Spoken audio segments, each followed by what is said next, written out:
What's going on, everybody? Kalipas Tech here, coming back at you with another video.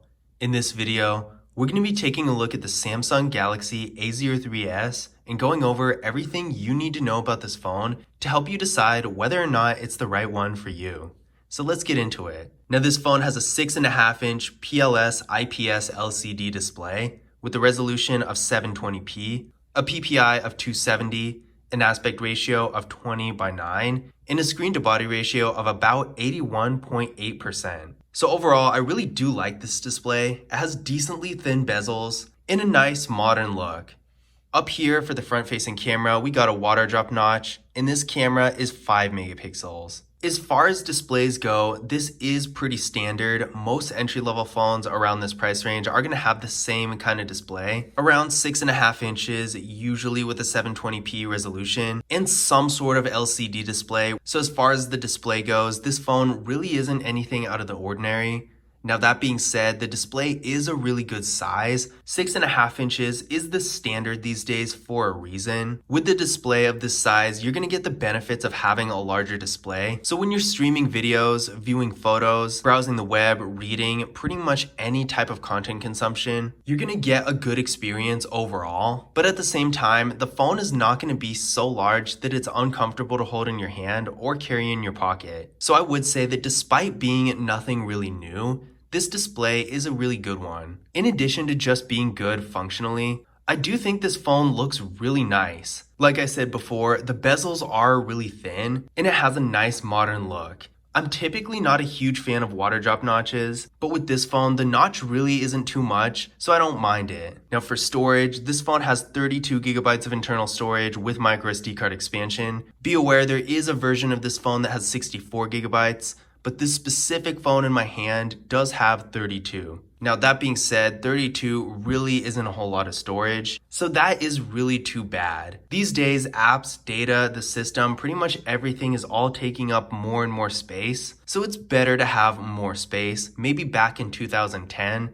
32 gigabytes would be a relatively large amount of storage, but today it's really not that much. These days, when you look at the high-end phones, the iPhone 13 Pro Max can even get up to 1 terabyte of storage, so comparing that to 32 gigabytes, it's really not a whole lot. Now, of course, you're not going to see a budget phone with anything close to a terabyte of space, but at the same time, it would have been nice to see at least 64 gigabytes as the standard in this phone, because with 32, for the average user, you're still probably going to want a little bit more space, even if you're not doing a whole lot. And for power users, you're really going to want to look at a phone with more storage, or at least get the 64 gigabyte variant of this phone. Because if you have lots of apps, you can't put that stuff on a microSD card and have it actually work. So you're going to need to have more storage on the phone itself. But that being said, if you just have a lot of photos and videos and minimal apps and you don't really intend on doing a whole lot more with the phone, then 32 gigabytes should be okay as long as you have a microSD card to compensate for it.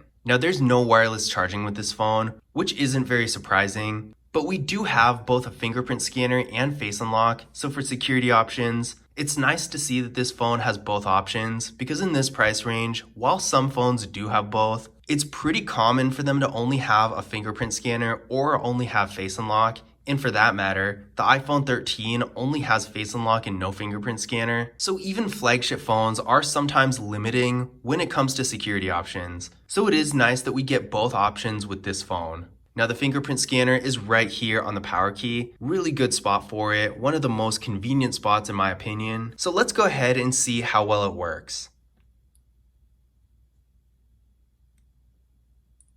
There we go, one more time.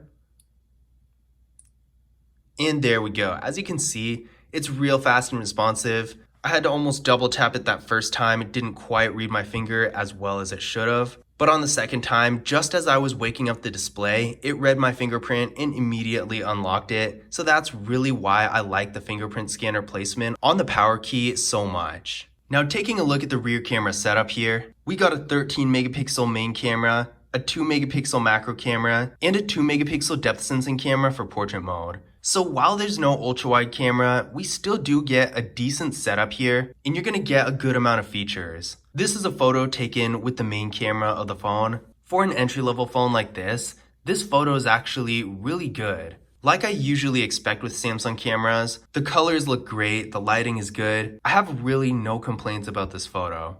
Now this photo was taken with portrait mode. I was actually pleasantly surprised by the quality here because usually in more entry-level phones, portrait mode tends to not work very well. Now portrait mode is technically intended for people, so if you're taking a photo of an object with portrait mode, it usually isn't going to work out very well. And since I was just by myself when I was taking these test photos, I had to take a picture of this random cone I found in a park. But as you can see here, despite it not being an actual person, portrait mode still ended up working really well. The background is blurred perfectly. I really have no complaints about this photo. So for what it is, I think the portrait mode on this phone is actually really great. Now this photo was taken with the macro camera. I'm not particularly impressed by this photo. It's not too bad, but if you're taking pictures with the macro camera that you intend to keep for social media, or maybe something more professional, I probably wouldn't do it on this phone, just because while the rest of the camera is really good, the macro camera still does leave a little bit to be desired.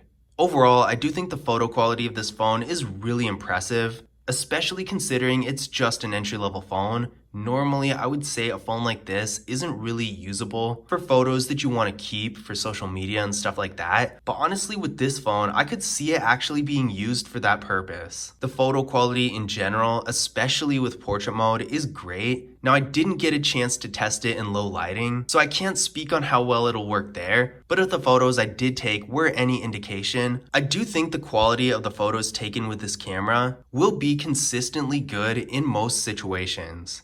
Now for video, this phone has a max shooting quality of 1080p in both the rear and the front cameras. So let's go ahead and take a look at a test video I shot.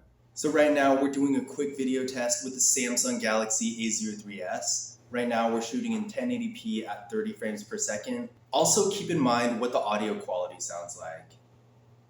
So overall, I don't think the video quality was horrible. The lighting wasn't amazing, but I tried to use it in a situation where you might normally be shooting a video, because I feel like 90% of the time when you're shooting a video on a phone, it's not going to be in the most optimal lighting. That being said, I don't think the picture was really too bad, but I was definitely not a fan of the audio. I don't think this phone has the greatest microphone, at least when it comes to making videos and stuff like that. So at the end of the day, if you just want to record a quick video to send to family and friends, or maybe you're using Snapchat or something like that where the quality doesn't really matter a whole lot, then I would say it's okay. But if you want to shoot videos you're actually going to keep, whether it's for social media, YouTube, you name it, I would avoid this phone for that purpose. Now internally, this phone is getting 3GB of RAM with the MediaTek Helio P35 processor. I ran a Geekbench 5 benchmark test on the phone, and it came back with a single core score of 175 and a multi-core score of 891. So this is pretty average for a phone in this price range. Maybe a little bit higher, but not by much. So overall, if you're using your phone for more basic activities like sending text messages, making calls, browsing the web, maybe some light social media use, this is really going to be fine. And it's definitely going to be a lot faster than some of the lower tier entry-level phones that only have multi-core scores around 500-ish, even lower sometimes. But if you're doing more high-end activities like heavy gaming and video editing and that sort of thing, it's definitely going to struggle a little bit. And in that case, if you're more of a power user like that, if you're doing more high-end activities, if you're on your phone constantly, then I would look into a phone that has a little bit more processing power. But other than that, if you're not really a power user, then this should be okay. With this phone, we're getting a 5000 mAh battery that supports 15 watt fast charging. A 5000 mAh battery is definitely a large battery, so you're gonna get a lot of life throughout the day. So if you have to use your phone a lot and don't always have time to charge it, this is gonna be a great battery for that. Having a large battery means more longevity as well. So down the road, as the battery starts to degrade, it's not going to hinder your performance to the point where you need to get a new phone for quite some time. So if you like to get one phone and keep it for a while without having to replace it, this phone's going to be a great choice. Now, unfortunately, this phone doesn't have NFC, which really isn't too surprising because we don't typically see NFC these days in entry-level phones. But I'm hoping that at some point in the near future, maybe during 2022, we start to see more entry-level phones that have NFC.